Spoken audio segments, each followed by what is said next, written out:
الحمد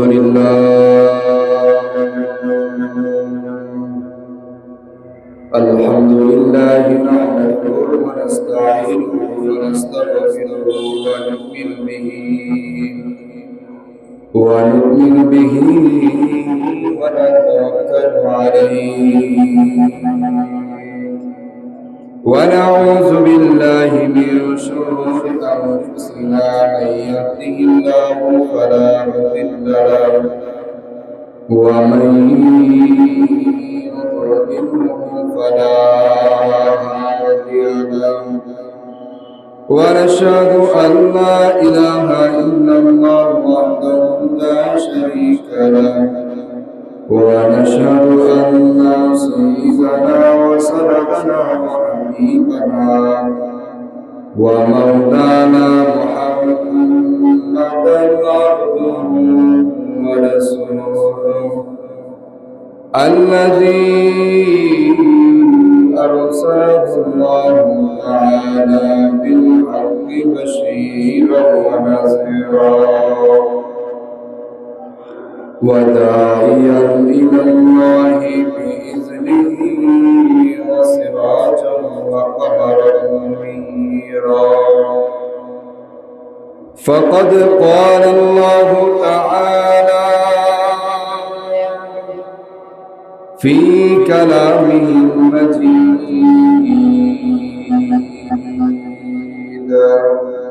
وفي فرقانه الحميد شباب شكر أعوذ بالله من الشيطان الرجيم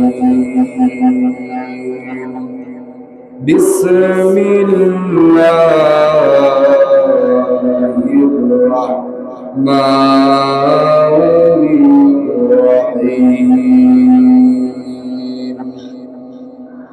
ومن أحسن قولا ممن دعا إلى الله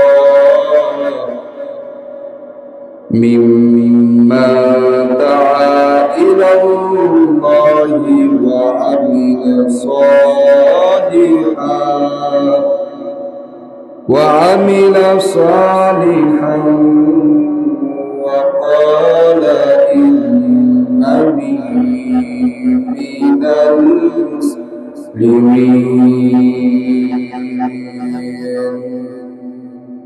وقال النبي صلى الله عليه وسلم إن المؤذنين أطول الناس أعناقا يوم القيامة وقال تعالى آيات الأخرى بسم الله الرحمن الرحيم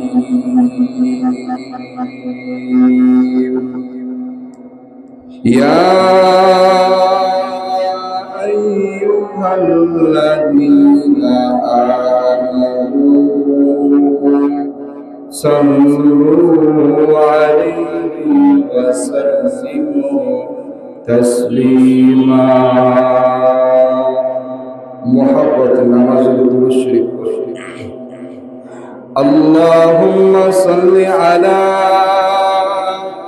محمد وعلى آل محمد كما صليت على إبراهيم وعلى آل إبراهيم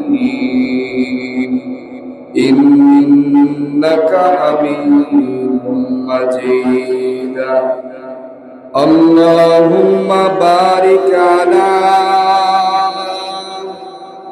محمد وعلى آل محمد كما باركت على إبراهيم وعلى آل إبراهيم إنك حميد مجيد محبت بلغ العلا بكماله كشف الدجى بجماله حسنت جميع خصاله صلوا عليه وآله لا إله جور لا إله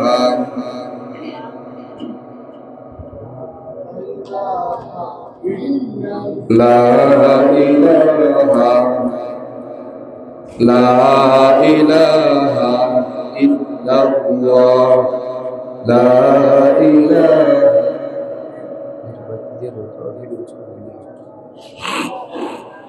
উপরের দিকে দিয়েছে লা ইলাহা লা ইলাহা লা ইলাহা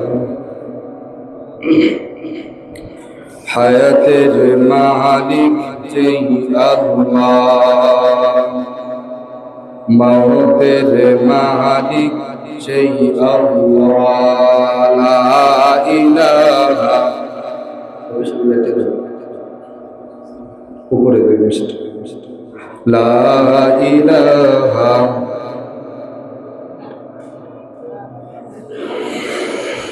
আসমানের মালিক সেই আল্লাহ জমিনের মালিক সেই আল্লাহ লা ইলাহা জোরে লা ইলাহা লা ইলাহা ইল্লাল্লাহু মুহাম্মাদুর রাসূলুল্লাহ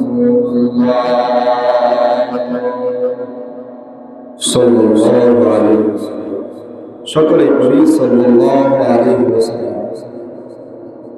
কারণ দুনিয়ার ভিতরে আল্লাহ রাব্বুল আলামিন আপনার আমার জন্য এটা ওয়াজিব করেছে যে তুমি যেখানে আমার রাসূল আমার পয়গম্বর আমার হাবিবের নাম শুনবা ওই জায়গার মধ্যে তোমার উপর দুরূদ পড়া ওয়াজিব এবং আল্লাহ নবী সাল্লাল্লাহু আলাইহি ওয়াসাল্লাম মিহরাবের উপরে বসা ওই অবস্থায় জিবরাইল আলাইহিস সালাতু ওয়াস সালাম আসিয়া আপনার আমার নবীকে জানা দিলেন ওই ব্যক্তি ধ্বংস হয়ে যাক যে ব্যক্তি আপনার নাম শুনলো অথচ এইভাবে আল্লাহ নবী তিনবার আমিন বললেন তিনবার আমিনের মধ্যে সাহাবায়ে কেরাম রাসূল আরবি সাল্লাল্লাহু আলাইহি ওয়াসাল্লামকে জিজ্ঞাসা করলেন ইয়া রাসূলুল্লাহ আপনি তিনবার আমিন আমিন কেন বললেন? আপনার আমার নবী বিশ্ব নবী সাল্লাল্লাহু আলাইহি ওয়াসাল্লাম বলেন যে জিবরাইল আলাইহিস সালাতু ওয়াস সালাম আমার কানে কানে এসে জানায় দিয়েছেন যে ব্যক্তি আমার নাম শুনলো অথচ দুরূদ পড়লো না সে যেন ধ্বংস হয়ে যায়। আর আমি বললাম আমিন আমিন। দ্বিতীয়বার কেন আমিন বললেন? হাদিসের ভিতরে আসে দ্বিতীয়বার আল্লাহ নবী সাল্লাল্লাহু আলাইহি ওয়াসাল্লাম বলেন যে আমি দ্বিতীয়বার এই জন্য আমিন বললাম কারণ জিবরাইল আলাইহিস সালাতু ওয়াস সালাম আমার কানে কানে জানায় দিয়েছেন যে ব্যক্তি রমজান মাস পেল অথচ নিজের গুনাহ মাফ করাইতে পারল না আমি তার জন্য ধ্বংসের দোয়া করতেছি। আর আমি রাসূল সাল্লাল্লাহু আলাইহি ওয়াসাল্লাম আমিন আমিন। আর তৃতীয়বার কেন বললেন? আপনার আমার নবী বলতেছেন যে তৃতীয়বার জিবরাইল আলাইহিস সালাতু ওয়াস সালাম আমার কানে কানে জানায় দিয়েছেন যে ব্যক্তি তার বিদ্যা মা বাবাকে পেয়েছে অথচ জান্নাত হাসিল করতে পারে নাই, খিদমত করতে পারে নাই, তাদের ধ্বংসের দোয়া করা হয়েছে। এই তিন কারণে আল্লাহ নবী সাল্লাল্লাহু আলাইহি ওয়াসাল্লাম মিম্বারে বসে বসে আমিন আমিন বলেছেন। রাসূল সাল্লাল্লাহু আলাইহি ওয়াসাল্লামের কানে কানে জিবরাইল আলাইহিস সালাতু ওয়াস সালাম জানায় দিয়েছেন যে তারা ধ্বংস হয়ে যাক, ধ্বংস হয়ে যাক। এই জন্য মুহতারাম হাজিরিন, আপনারা আমার সামনে যখনই যেখানে আমার আপনার নবীর নাম আসবে, আমরা কি করব? দুরূদ পড়ব। কি পড়ব? দুরূদ পড়ব। হাদিসের ভিতরে আসে এইভাবে, যদি একই মজবার ভিতরে, একই আলোচনার ভিতরে বারবার বারবার নাম আসে, এক্ষেত্রে কি বারবার বারবার তার উপর দুরূদ পড়বে? মুহাদ্দিস কিরাম লেখেন যে বারবার দুরূদ পড়বে, কিন্তু এখানে একটা শর্ত আছে যে সে চাইলে প্রথমবার শুনলো, প্রথমবার যখন বিশ্বনবী সাল্লাল্লাহু আলাইহি ওয়াসাল্লামের নাম শুনলো, শোনার সাথে সাথে তার উপর দুরূদ পড়া ওয়াজিব। কি দুরূদ পড়া ওয়াজিব? প্রথমবার দুরূদ যদি পড়ে, একই মজবার ভিতরে যদি বারবার বারবার নাম আসে, তাহলে তার জন্য করণীয় হলো তার পরবর্তী যে নামগুলো আসবে ওই সময় সে মুস্তাহাব আমল, প্রথমবার ওয়াজিব দুরূদ পড়া, তারপরে দুরূদ পড়া মুস্তাহাব। চাইলে পড়তে পারবে, না চাইলে পড়তে পারবে না, তার জন্য তখন গুনাহ নাই। কারণ একই মজমার ভিতরে প্রথমবার আপনার উপর ওয়াজিব বারবার উচ্চারণ করার কারণে আপনার উপর পরবর্তী যেই সব নাম আসবে, যে নাম আসবে ওই নামের উপর আপনার উপর মুস্তাহাব। এই জন্য মুহতারাম হাজিরিন, আমরা এই আমলটা করতে পারবো তো ইনশাআল্লাহ? যেখানেই যে অবস্থায় বিশ্বনবী সাল্লাল্লাহু আলাইহি ওয়াসাল্লামের নাম শুনবো, আমরা তার উপর দুরূদ পড়ব। কি পড়ব? দুরূদ পড়লে কি হবে আমাদের? আল্লাহ নবী সাল্লাল্লাহু আলাইহি ওয়াসাল্লাম বলেন, দুরূদ পড়লে আল্লাহ রাব্বুল আলামিন এই বান্দার প্রতি রহমত পাঠান। কি পাঠান? আল্লাহ নবী সাল্লাল্লাহু আলাইহি ওয়াসাল্লাম বলেন, কোন ব্যক্তি যদি আমার উপর একবার দুরূদ পড়ে, আল্লাহ রাব্বুল আলামিন ওই বান্দার প্রতি 10টি রহমত পাঠান। কয়টা রহমত পাঠান? 10টা রহমত আল্লাহ তাআলা ওই বান্দার প্রতি পাঠান। রাসূল সাল্লাল্লাহু আলাইহি ওয়াসাল্লামের প্রতি যদি আমরা একবার দুরূদ পড়ি, আল্লাহ তাআলা আমাদের উপর 10টা রহমত পাঠাবেন। কথা বলেন ঠিক কিনা? এই জন্য আমরা যেখানে যে অবস্থায় রাসূল সাল্লাল্লাহু আলাইহি ওয়াসাল্লামের নাম শুনবো, ওই অবস্থায় আমরা দুরূদ পড়ব। কথা বলেন ঠিক কিনা? আলহামদুলিল্লাহ, আল্লাহ তাআলার শুকরিয়া আদায় করছি যে মহান রব্বুল আলামিন আপনাকে আমার শুক্রবারের দিন জুমার আযান হওয়ার সাথে সাথে মসজিদে আসার বসার এবং আল্লাহকে কিছুক্ষণ ডাকার তৌফিক দান করেছেন। সেজন্য সে মহান রব্বুল আলামিনের দরবারে দিল থেকে দিল করে কালিমাতুশ শুকর আদায় করছি। সকলে বলি আলহামদুলিল্লাহ। আরো শুকরিয়া আদায় করছি সেই মহান রব্বুল আলামিনের দরবারে যে মহান রব্বুল আলামিন আপনাকে আমাকে সুস্থতার নিয়ামত দান করেছেন। কি সুস্থতার নিয়ামত দান করেছেন? কারণ দুনিয়ার ভিতরে আল্লাহ রাব্বুল আলামিনের সবচেয়ে বড় নিয়ামত হলো সুস্থতা। আর এই সুস্থতা আল্লাহ তাআলা যাকে দিয়েছেন, আল্লাহ রাব্বুল আলামিন বলেন যে সুস্থতা পাইছো, সুস্থতা পেয়ে তুমি ইবাদত করার শক্তি পেয়েছো, তুমি আল্লাহ তাআলার কাছে শুকরিয়া আদায় করো। এই জন্য আরেকবার শুকরিয়া আদায় করছি, বলি আলহামদুলিল্লাহ। মুহতারাম হাজিরিন, আপনাদের সামনে কোরআনুল কারীম থেকে সূরা ফুসসিলাতের থেকে একটি আয়াতে কারিমা পড়া হয়েছে। আল্লাহ তাআলা বলেন, ওয়ামান আহসানু কাওলাম মিম্মান দাআ ইলাল্লাহি ওয়া আমিলা সালিহান ওয়া ক্বালা ইন্নানি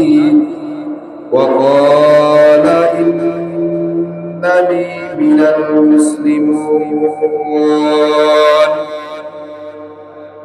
আল্লাহ রাব্বুল আলামিন সূরা ফুসসিলাতের ভিতরে বলেন, ওয়ামান আহসানু কাওলাম মিম্মান দাআ ইলাল্লাহ, তোমাদের মধ্যে ওই ব্যক্তি সর্বোত্তম, ওই আওয়াজটা সর্বোত্তম আওয়াজ যে আওয়াজে আল্লাহ রাব্বুল আলামিনের মসজিদের দিকে রাখা হয়, অর্থাৎ যে ব্যক্তি আহ্বানকারী, ওই আহ্বানকারীর আওয়াজ দুনিয়ার ভিতরে সবচেয়ে দামি আওয়াজ।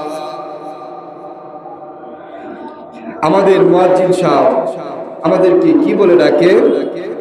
আল্লাহু আকবার, আল্লাহু আকবার, আল্লাহু আকবার, আল্লাহু আকবার, আশহাদু আল্লা ইলাহা ইল্লাল্লাহ, আশহাদু আল্লা ইলাহা ইল্লাল্লাহ। এইভাবে মুয়াজ্জিন ডাকতে থাকে আজানের দিকে, আজান দিয়ে মানুষকে ডাকতে থাকে নামাজের দিকে আসো, কিসের দিকে আসো? নামাজের দিকে আসো।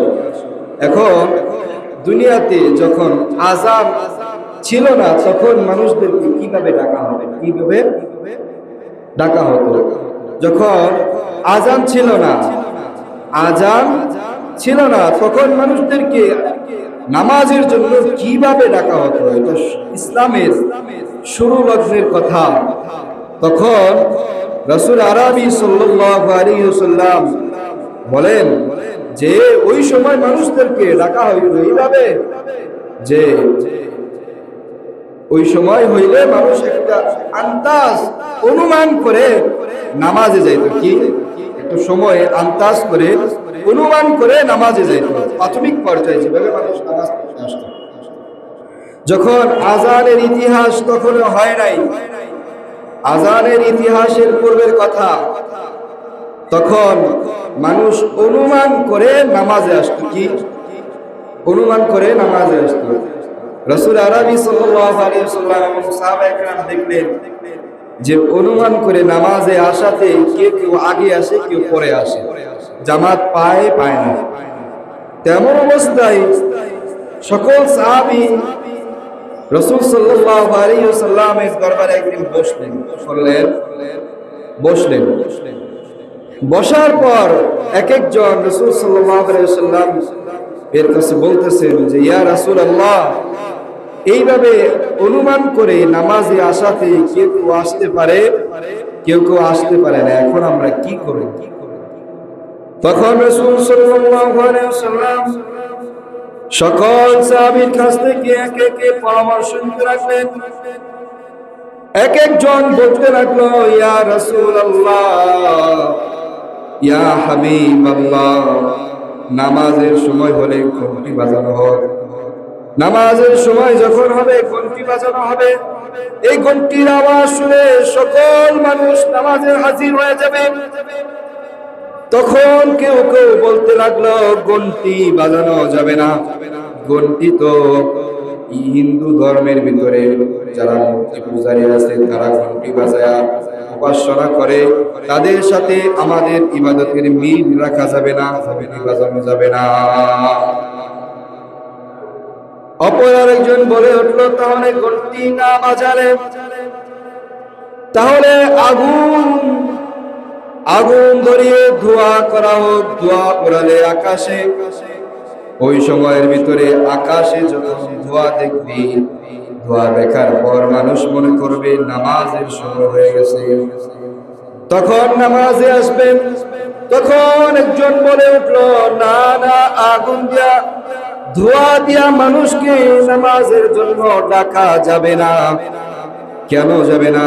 কারণ আগুন জ্বালাইয়া, আগুন প্রজ্বলিত করিয়া মাজুসি ধর্মের ভিতরে তারা ইবাদত করে তাদের মূর্তির, অর্থাৎ তাদের সাথে আমাদের ইবাদতের মিল হয়ে যাবে, এটা করা যাবে না। এই পরামর্শ হতে হতে হযরত ওমর ফারুক রাদিয়াল্লাহু তাআলা আনহু দাঁড়ায়া বলতেছেন ইয়া রাসূলুল্লাহ, এমনটা কি করা যায় না যে নামাজের সময় হলে একজন লোককে পাঠায়া দিয়া বাড়ি বাড়ি যে নামাজের সময় হয়েছে, নামাজের সময় হয়েছে।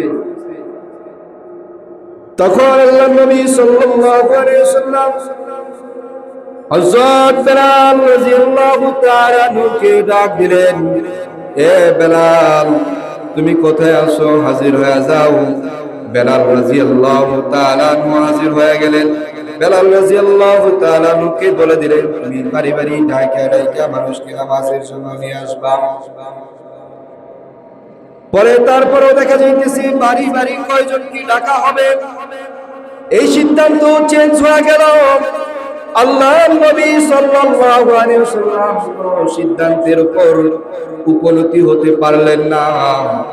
এমন হয়ে গেল যে ঘন্টি বাজানো হবে, এই কোনো ফয়সালা হয় নাই। ফয়সালা না হতে মজমা ভেঙে দিলেন। আল্লাহর নবী বললেন, এই বিষয় নিয়ে আবার পরে পরামর্শ হবে, তোমরা সকলেই চলে যাও। মুহতারাম হাজিরিন, যখন মজমা ভেঙে দেওয়া হয়েছে, ভেঙে দেওয়ার পর যার যার মতো বাড়িতে চলে গেছেন। রাত্রিবেলা যখন ঘুমায় গেছে সকলেই, ঘুমের ভিতরে হযরত আব্দুল্লাহ ইবনে যায়েদ ইবনে আব্দে রব্বিহি তিনিও ঘুমায় গেলেন। তিনিও একজন আল্লাহ তাআলার আল্লাহর নবী সাল্লাল্লাহু আলাইহি ওয়াসাল্লামের সাহাবী। হযরত আব্দুল্লাহ ইবনে আব্দে রব্বি এই সাহাবীও ঘুমায়া গেলেন, সকল সাহাবীও ঘুমায়া গেলেন। ঘুমের ভিতরে হযরত আব্দুল্লাহ ইবনে যায়েদ ইবনে আব্দে রব্বিহি স্বপ্নে দেখতেছে যে কে যেন তার সামনে দিয়ে ঘন্টি বাজায়া বাজায়া বাজায়া যাইতেছে। স্বপ্নের ভিতরে হযরত আব্দুল্লাহ ইবনে যায়েদ ইবনে আব্দে রব্বিহি তাকে বলতেছে, ও ভাই, তুমি এই ঘন্টিটা আমার কাছে বিক্রি করবে নাকি? ওই লোক বলতেছে স্বপ্নের ভিতরে যে তুমি ঘন্টি দিয়া কি করবা? বলতেছে ঘন্টি দিয়া আমি রাসূল সাল্লাল্লাহু আলাইহি ওয়াসাল্লামের কাছে নিয়ে যাব এবং এই ঘন্টি অর্থাৎ এই দফ দিয়া মানুষকে নামাজের দিকে ডাকা হবে। হযরত আব্দুল্লাহ ইবনে যায়েদ ইবনে আব্দে রব্বিহি বলতেছে যে দফ বাজায় মানুষকে আযান, মানুষকে নামাজের দিকে ডাকা হবে, এই জন্য আমি তোমার কাছে কিনতে চাইতেছি, তুমি কি আমার কাছে বিক্রি করবা নাকি? মুহতারাম হাজিরিন, ভালো করে বুঝবেন আযানের ইতিহাস কিভাবে আমাদের সমাজে চালু হয়ে গেছে, আযানের ইতিহাস কোথা থেকে আসছে, এটা যদি ভালো করে শুনেন তাহলে আমরা বুঝতে পারবো আমাদের যে ৫ ওয়াক্ত নামাজের আগে মুয়াজ্জিন আপনাকে আমাকে আযান দিয়ে ডাকে, এই আযানের শুরু কোথা থেকে হয়েছিল? হযরত আব্দুল্লাহ ইবনে যায়েদ ইবনে আব্দে রব্বিহি স্বপ্নে দেখেছে যে তাকে তার সামনে দিয়ে এক দফওয়ালা দফ বাজায় বাজায় যাইতেছে। তিনি বলতেছে, তুমি আমার কাছে এই দফটা বিক্রি করো, এই দফ দিয়া মানুষকে নামাজের দিকে ডাকা হবে। ওই স্বপ্নের ভিতরেই আব্দুল্লাহ ইবনে যায়েদ ইবনে আব্দে রব্বিহি কে ডাইকা বলতেছে, তুমি দফ বাজায়া কেন ডাকবা? আমি কি তোমাকে এর থেকে উত্তম কোনো কিছু শিক্ষা দেব নাকি? ওই ব্যক্তি ডাক দিয়া বলতেছে যে তাহলে আমাকে উত্তম বাক্যগুলো শিক্ষা দেন। স্বপ্নের ভিতরে শিক্ষা দেয়া হইতেছে, তুমি আযান, তুমি যখন মানুষকে ডাকবা, ডাকার সময় বলবা আল্লাহু আকবার, আল্লাহু আকবার, আল্লাহু আকবার, আল্লাহু আকবার, আশহাদু আল্লা ইলাহা ইল্লাল্লাহ, আশহাদু আল্লা ইলাহা ইল্লাল্লাহ, আশহাদু আন্না মুহাম্মাদার রাসূলুল্লাহ, আশহাদু আন্না মুহাম্মাদার রাসূলুল্লাহ, হাইয়া আলাস সালাহ, হাইয়া আলাস সালাহ, হাইয়া আলাল ফালাহ, হাইয়া আলাল ফালাহ, আল্লাহু আকবার, আল্লাহু আকবার, লা ইলাহা ইল্লাল্লাহ। এই বাক্য যখন স্বপ্নের ভিতরে শিখা দিলেন,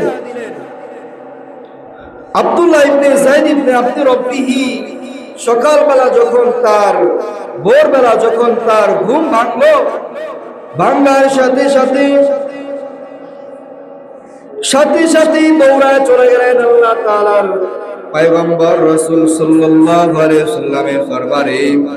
যা বলতেছে, ইয়া রাসূলুল্লাহ, ইয়া হাবিবাল্লাহ, গত রাতে আমি এই স্বপ্নগুলো দেখেছি যে এক ব্যক্তি দফ নিয়ে যাইতেছে, আমি দফ কিনতে চাইলাম। তিনি আমাকে জিজ্ঞাসা করলেন, তুমি দফ দিয়া কি করবা? আমি বললাম, মানুষকে নামাজের দিকে ডাকবো। তিনি আমাকে কিছু বাক্য শিক্ষা দিলেন, বলে এগুলো দিয়ে তুমি মানুষকে নামাজের দিকে ডাকবা। আল্লাহর নবী সাল্লাল্লাহু আলাইহি ওয়াসাল্লাম আব্দুল্লাহ ইবনে যায়েদ ইবনে আব্দে রাব্বিহির কাছ থেকে এই কথা শুনলেন। স্বপ্নের কথা শোনার পর আল্লাহর নবী সাল্লাল্লাহু আলাইহি ওয়াসাল্লাম বলেন যে তুমি সত্য স্বপ্ন দেখেছো এবং তোমার স্বপ্নটা সত্য। তুমি এখন একটা কাজ করো, উঁচু গলার কে আছে তাকে ডাকো, অর্থাৎ বেলালকে ডাকো। বেলালকে ডাকা হলো এবং বলা হলো যে বেলালের আওয়াজ উঁচু আছে, তুমি বেলালের কানে কানে এই শব্দগুলো বলে দাও।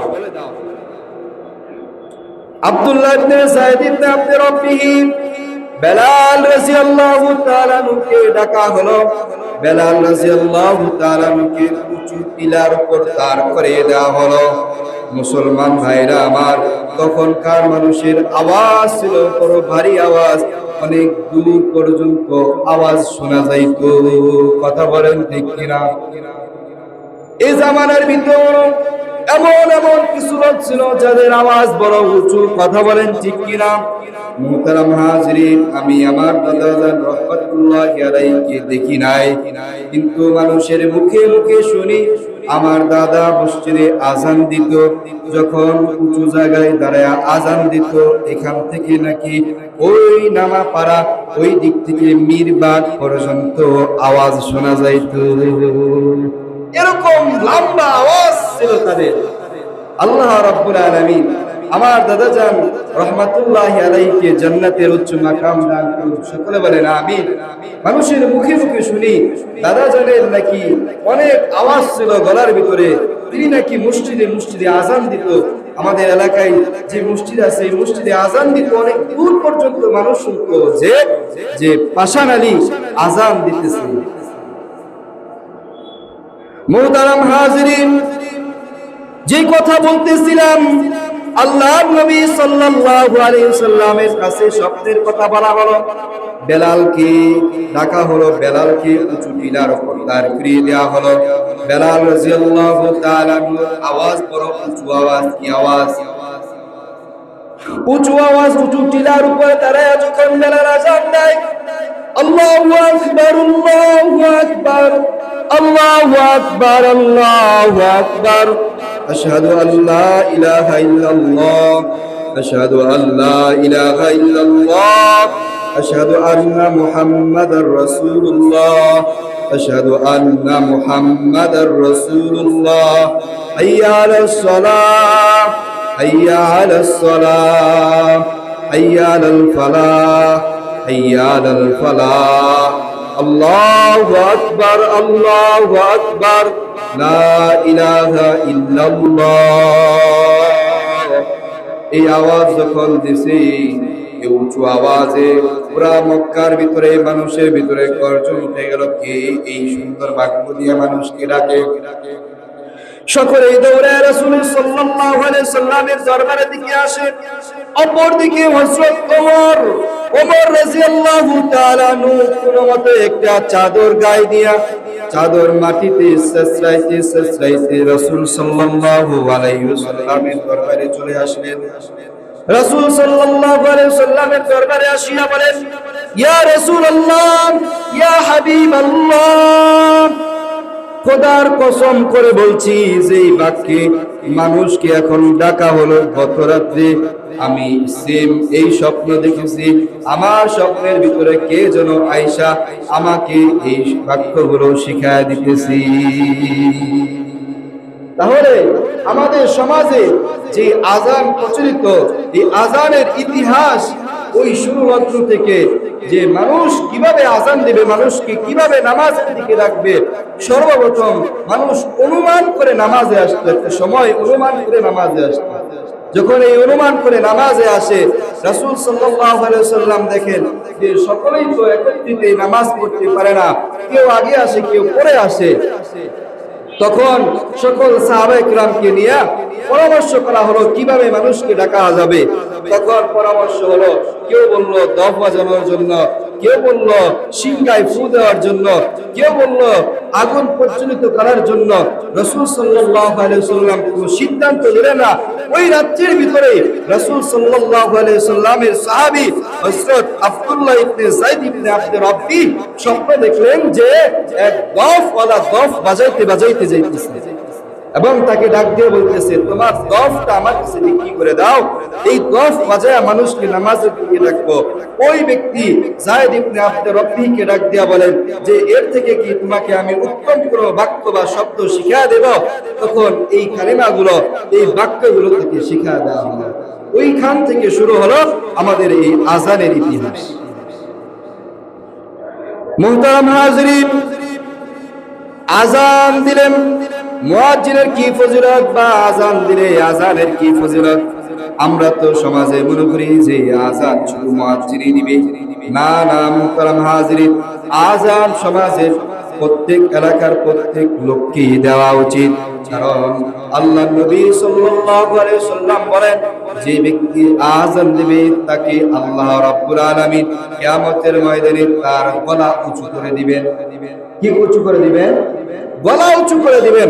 আল্লাহ নবী সাল্লাল্লাহু আলাইহি ওয়াসাল্লাম বলেন, যে ব্যক্তি আযান দেবে কিয়ামতের ময়দানে, হাসরের ময়দানে তার গলাটা উঁচু থাকবে।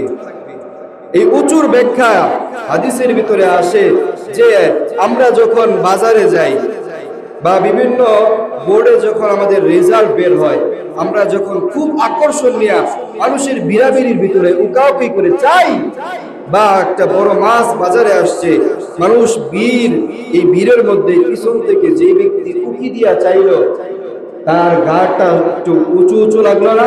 কিয়ামতের ময়দানে তার গলাটা এরকম উঁচু হবে। হাদিসের ভিতরে আরো আসে, যে ব্যক্তি আযান দেবে তাকে কিয়ামতের ময়দানে নেতা বানানো হবে। কি বানানো হবে? নেতা বানানো হবে। এবং যখন আযান দেবে যে ব্যক্তি, আযান দেওয়ার পর ওই ব্যক্তির জন্য যত দূর পর্যন্ত মাইকের সাউন্ড যাবে, তত দূর পর্যন্ত যত মানুষ, যত জিন এই আযানের বাক্যগুলো শুনবে, কিয়ামতের ময়দানে এই মুয়াজ্জিনের জন্য যে আযান দিছে তার জন্য সাক্ষ্য দিবে। এমনকি আরো ফজিলত বলেন আল্লাহ নবী সাল্লাল্লাহু আলাইহি ওয়াসাল্লাম, যত দূর পর্যন্ত সাউন্ড, যত দূর পর্যন্ত আওয়াজ যাবে, যত বস্তু ভিজা এবং শুকনা জাতীয় বস্তু আছে, সমস্ত বস্তু কিয়ামতের ময়দানে তার জন্য সাক্ষ্য দিবে। মুয়াজ্জিনের আরো ফজিলত আল্লাহ নবী সাল্লাল্লাহু আলাইহি ওয়াসাল্লাম বলেন, যত দূর পর্যন্ত এর আওয়াজ যাবে তত দূর পর্যন্ত মুয়াজ্জিনের গুনাহ মাফ করে দেওয়া হবে। এখান থেকে যদি আমাদের আওয়াজ যত দূরই যাই মাইকের, এত দূর পর্যন্ত আল্লাহ নবী সাল্লাল্লাহু আলাইহি ওয়াসাল্লাম বলেন তাকে তার গুনাহ মাফ করে দেওয়া হবে। এবং গুনাহ তো মাফ করা হবে, এতটুকু জায়গা তাকে সওয়াব দিয়ে ভরপুর করে দেওয়া হবে।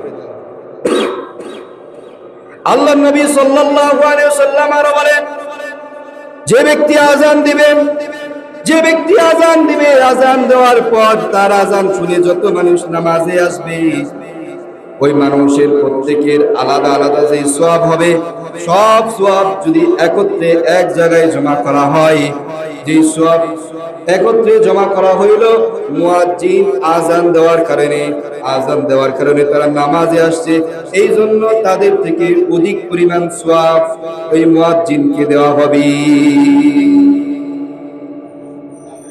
আল্লাহ নবী সাল্লাল্লাহু আলাইহি ওয়াসাল্লাম বলেন, যে মুয়াজ্জিন লাগাতার 12 বছর আযান দিবে, আল্লাহ রাব্বুল আলামিন বলেন ওই মুয়াজ্জিনের জন্য, ওই আযানদারকের জন্য জান্নাত ওয়াজিব হয়ে গেছে।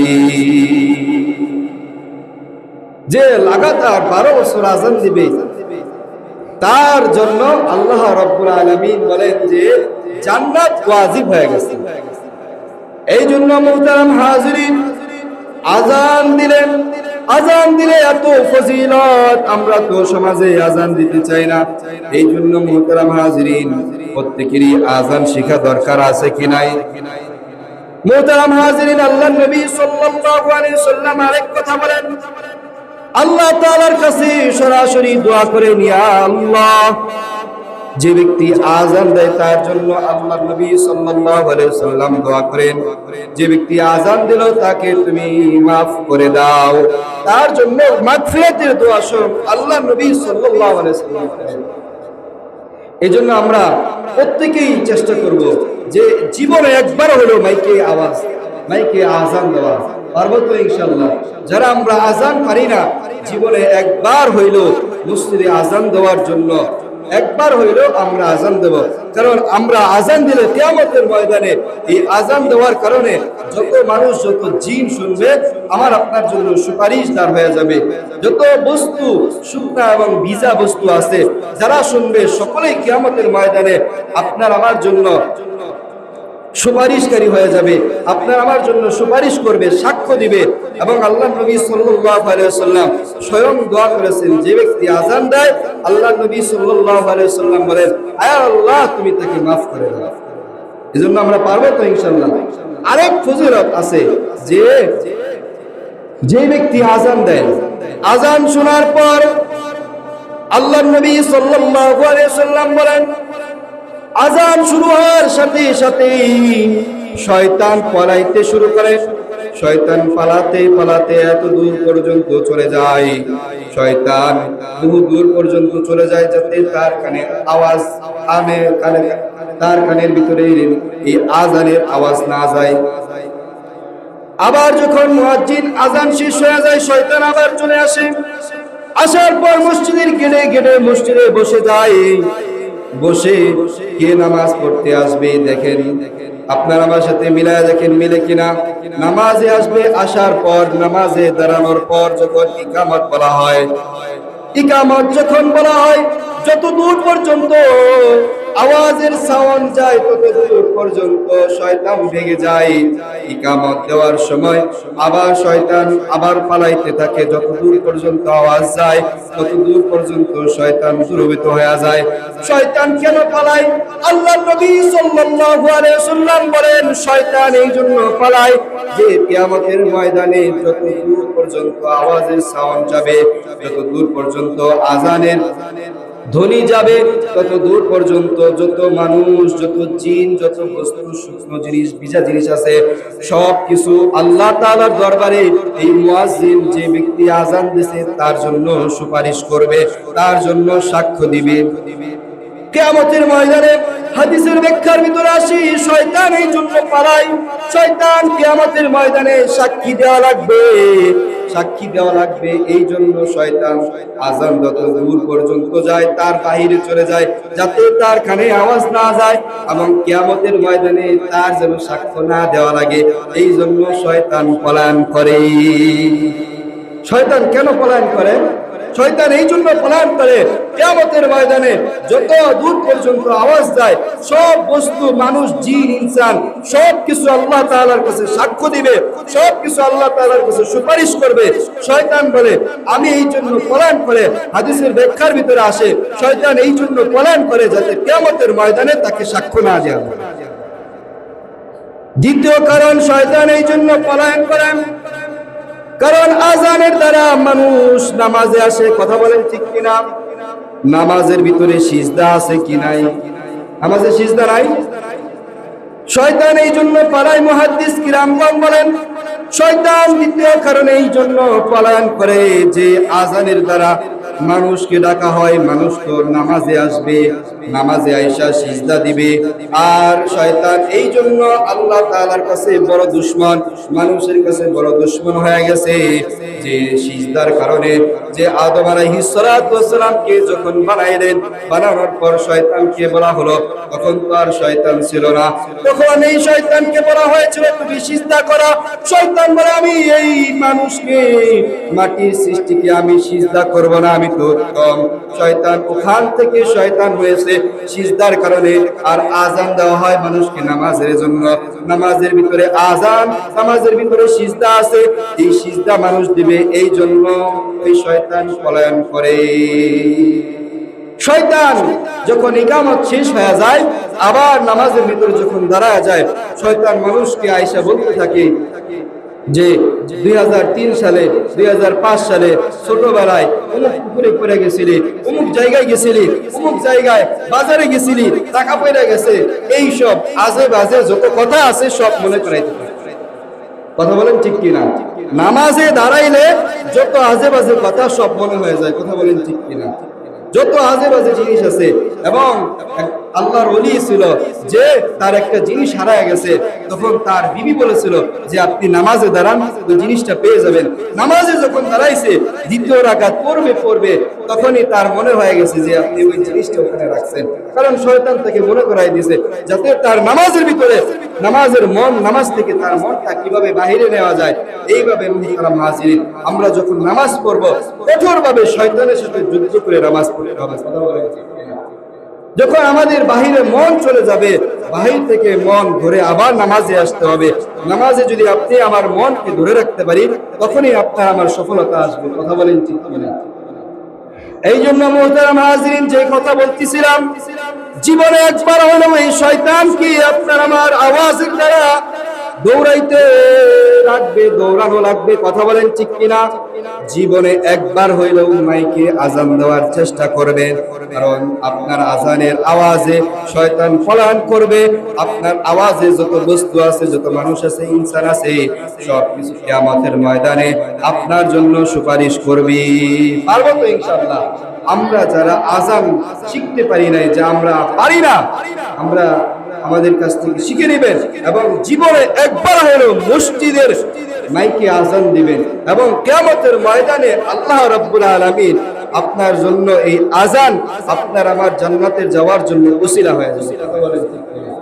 আল্লাহ রাব্বুল আলামিন আমাদের সকলকে বুঝার তৌফিক দান করুন এবং জীবনে একবার হলো মসজিদের মাইকে আজান দেওয়ার তৌফিক দান করুন। সকলে বলেন আমিন। মুহতারাম হাজিরিন, প্রতি জুমায় বলা হয় অনেকেরই বেতন হয়েছে। আমাদের নতুন মসজিদের অনেক কাজ বাকি, বিশেষ করে আমাদের মোটর, তারপরে আমাদের ভিতরে যে কার্পেট, এই কার্পেটের প্রয়োজন, অনেক কিছু দরকার। এই জন্য আমরা একটু মন থেকে, দিল থেকে মসজিদের জন্য করি। আল্লাহ রাব্বুল আলামিন কিয়ামতের ময়দানে এই মসজিদে দান করার জন্য আল্লাহ রাব্বুল আলামিন আপনার আমার যখন কোনো আমল থাকবে না, তখন আমার এই ছোট দানের কারণে আল্লাহ রাব্বুল আলামিন বলবে যে আমার ঘরকে সুন্দর করেছিল, আমার ঘরে একটা বিছানা দিয়েছিল, আমার ঘরে একটু পানির ব্যবস্থা করেছিল, আমি এই বান্দাকে মাফ করে দিলাম। এমন কোন বান্দা আছে যে হুজুর আমি মসজিদের জন্য 1000 টাকা দিলাম, আমার মা দুনিয়াতে নাই, আমার বাবা দুনিয়াতে নাই, আমার আত্মীয় স্বজন দুনিয়াতে নাই, আমাদের জন্য দোয়া করবেন, মা বাবার জন্য দোয়া করবেন, ইনশাআল্লাহ নামাজ শেষে শুকরের জন্য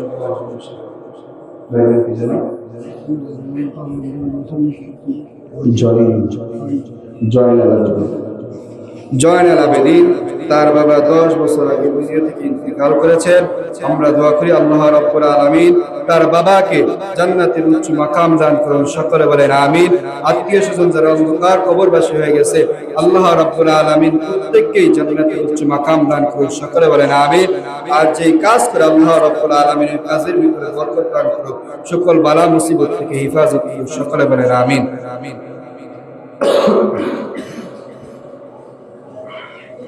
বলি আর কেউ থাকলে বলি, এক ভাই নামাজের আগে, বয়ানের শুরু হওয়ার আগে 500 টাকা দিয়ে গেছে।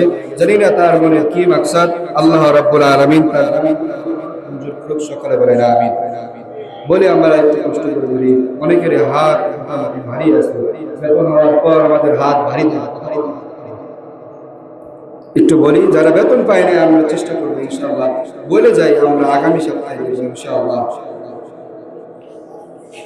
1000 টাকা। মা বাবার কথা চিন্তা করি, তারা অন্ধকার কবরে কি অবস্থায় আছে, কি হালতে আছে আমরা কেউ জানি না। এখান থেকে আমরা বিভিন্ন রাষ্ট্রে, কেউ আমেরিকা থেকে, কেউ সৌদি আরব, ভাই ব্রাদার যারা আছে, বন্ধু বান্ধব, সকলের খোঁজ খবর নিতে পারতেছি। কথা বলেন ঠিক কিনা? মোবাইলের মাধ্যমে, ইন্টারনেটের মাধ্যমে খোঁজ খবর নেওয়া যায়, কিন্তু আপনার আমার বাড়ির পিছনে বাজারের ভিতরে মা বাবাকে খবরে রেখে আসলাম, মা বাবার খবরটা কেমন আছে, আত্মীয় স্বজনের খবরটা কেমন আছে, তাদের খবরের কি হালত, তাদের খবরটা কি জান্নাতের বাগিচা না তাদের খবরটা জাহান্নামের গর্ত হয়ে আছে, আমরা তো কেউ জানি না।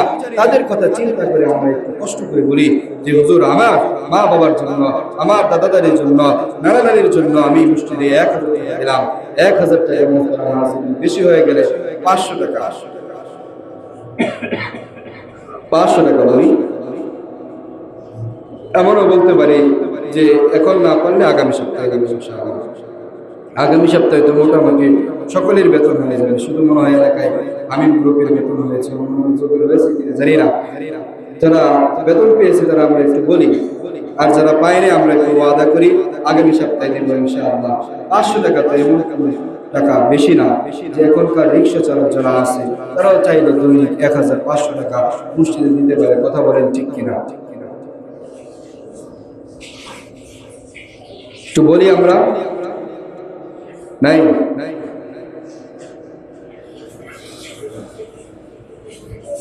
একটু বলি 500 টাকা, 500 টাকা, 1000 টাকা তো কমাই দিলাম। 500 টাকা আত্মীয় স্বজনের জন্য, মা বাবার জন্য। পরে আমরা এক সময় আফসোস করবো, দান করলাম কি করলাম, তখন আপনার আমার আফসোসের কোনো কাজ হবে না। কথা বলেন ঠিক কিনা? তখন আমরা যত আফসোস করি আমাদের আফসোসের কোনো কাজ হবে না। কি করলাম রে, কি করলাম রে, কি করলাম, খালি হাতে কবর দেশে চলিলাম। কত কোটি কোটি টাকা আপনি আর আমি কামাইলাম, লক্ষ লক্ষ টাকা ঘর ভাড়া পাইলাম, লক্ষ লক্ষ টাকা আপনার আমার আয়, কিন্তু আমি আর আপনি মসজিদের জন্য, মাদ্রাসার জন্য কিছু করতে পারলাম না। লক্ষ লক্ষ টাকা, হাজার হাজার টাকা বেতন পাই, মসজিদের জন্য কিছু করতে পারলাম না, আল্লাহর ঘরের জন্য কিছু করতে পারলাম না। কিয়ামতের ময়দানে আফসোস হবে, তখন আফসোস করে কোনো কাজ হবে না। এই জন্য মুহতারাম হাজিরিন, মনটাকে একটু নরম করেন, আল্লাহর ঘরের দিকে তাকায়া আল্লাহ তাআলার কথা চিন্তা করে, কবরের কথা চিন্তা করে একটু বলেন 500 টাকা আমি দিব, এখন না পারলে আগামী সপ্তাহে নিয়ে আসবো ইনশাআল্লাহ। নাই আমরা এমনি বসে আছি, যা করছি মুখ করে বসে আছি, মুখ করবো না। মনটা একটু নরম করেন, শয়তান তো ধোঁকা দিবেই। শয়তান বলবে দান করলে টাকা কমে যাবে, শয়তান বিভিন্ন ধরনের কুমন্ত্রণা দিবে। লিল্লাহি তাকবীর। আব্দুল মান্নান ভাইয়ের ছেলে বিদেশ গেছেন, প্রথম মাসের টাকা থেকে আল্লাহরকে খুশি করার জন্য আল্লাহর ঘরে 1000 টাকা দান করেছে। সকলে বলেন আমিন। আল্লাহ রাব্বুল আলামিন কবুল করে।